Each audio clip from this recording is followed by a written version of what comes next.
زمین و آسمان کی پیدائش میں انگنت بے شمار نشانیاں ہیں، انیومریبل ڈیوائن سائنز، اور اس پورے نظام کو آپ دیکھیے، ایک فلو یا ایک رخنا بھی کہیں نظر نہیں آئے گا۔ سورہ ملک میں آیا، وہ جس نے ایک دوسرے کے اوپر 7 آسمان بنائے، اے بندے تو رحمان کے بنانے میں کوئی فرق نہیں دیکھے گا، بس تو نگاہ اٹھا کر دیکھ، کیا تجھے کوئی رخنا نظر آتا ہے؟ پھر دوبارہ نگاہ اٹھا کر دیکھ، نگاہ تیری تھکی ماندی ناکام ہو کر پلٹ آئے گی۔ Now think about the creation of universe۔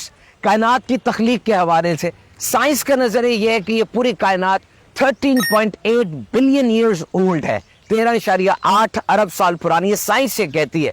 تو پھر اس سے پہلے کیا تھا؟ یعنی جب کوئی چیز نہیں تھی پھر ہی اس چیز کا وجود ہوا نا۔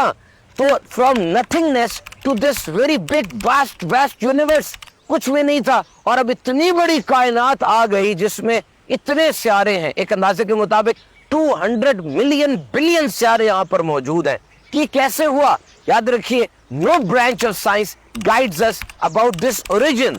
کوئی بھی برانچ آف سائنس ہمیں یہ نہیں بتاتی یہ سب کچھ آیا کہاں سے ہے تو صحیح، یہ سارے قوانین بنے ہوئے ہیں، لیکن یہ سب کچھ آیا کہاں سے؟ یہ ٹائم میٹر اسپیس۔ اور جہاں سائنس خاموش ہے، دیکھیے قرآن مجید ہماری کیا رہنمائی فرما رہا ہے۔ سورۃ الانعام آیت نمبر 101، اور وہ بغیر کسی نمونے کے زمین و آسمان بنانے والا۔ ہمیں روشنی چاہیے، ایک سوئی بنانی ہو یا بڑا جہاز بنانا ہو، we need light to manufacture۔ ہمیں روشنی چاہیے، اور رب اندھیروں میں صورتیں بناتا ہے، اور اس کا کام تو یہی ہے کہ جب کسی چیز کا ارادہ فرماتا ہے تو فرماتا ہے ہو جا، اور وہ ہو جاتی ہے۔ سورۃ الرعد میں آیا، اور تم فرماؤ آسمانوں اور زمین کا رب کون ہے، اور تم خود ہی فرماؤ اللہ۔ اور اس نظام کو دیکھیے تو صحیح، یہ آسمان کی اتنی بڑی چھت بغیر ستونوں کے کیسے کھڑی ہے، اور پھر یہ سفر ہو رہا ہے، سورج، چاند، ستارے، میٹرائٹس، یہ سب کی سب ہیونلی باڈیز، یہ سیارے یہ خاص طرف میں بڑھتے چلے جا رہے ہیں۔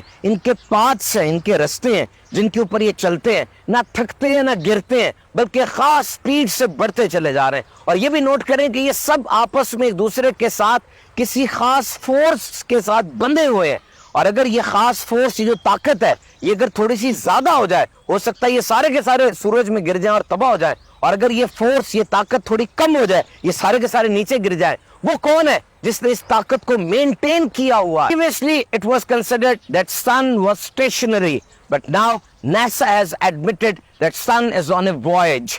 پہلے یہ سمجھا جاتا تھا کہ سورج اپنی جگہ کھڑا ایک جگہ پر ہے، لیکن اب ناسا ہی ایڈمٹ کر رہا ہے کہ سورج تو ایک سفر میں ہے، اور قرآن مجید تو 1400 سال پہلے اس راز سے پردہ اٹھا چکا۔ سورہ یاسین شریف میں آیا، سورج اپنے ٹھہرنے کے وقت تک چلتا رہے گا، اور یہ ایک زبردست علم والے کا مقرر کیا ہوا ہے۔ اور غور کیجئے، اس فضا کے اندر آکسیجن ہے، 21% آکسیجن موجود ہے، جو جانداروں کے لیے بہت ضروری ہے۔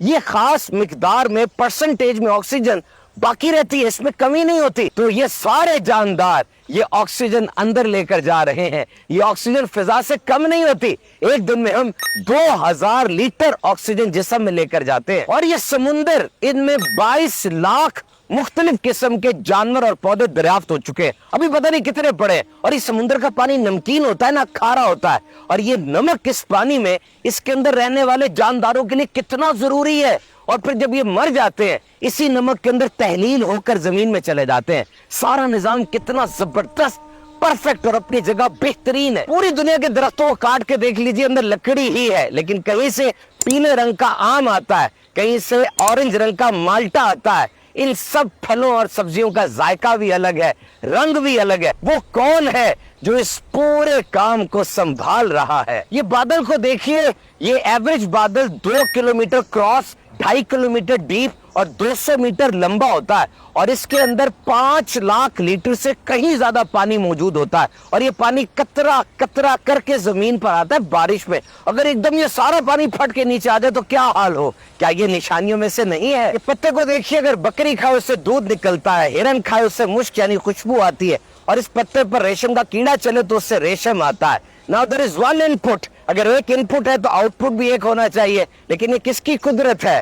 بلا شبہ کوئی تو ہے جو نظام ہستی چلا رہا ہے، وہی خدا ہے۔ قرآن مجید سے برکتیں حاصل کیجئے، ترجمہ و تفسیر کے ساتھ پڑھنے کی عادت بنائیے، احادیث مبارکہ کو پڑھیے، یاد رکھیے اسلام میں ہر مسئلے کا حل موجود ہے. کسی نو مسلم سے پوچھا گیا تم نے اسلام کیوں قبول کیا؟ وہ کہنے لگا اگر آپ دین اسلام کو اچھی طرح سمجھ لیں، پڑھ لیں، ہو ہی نہیں سکتا کہ آپ مسلمان نہ ہو جائے، کیونکہ یہ دین ہے اتنا خوبصورت. اللہ تعالی ہمیں دین اسلام پر استقامت عطا فرمائے.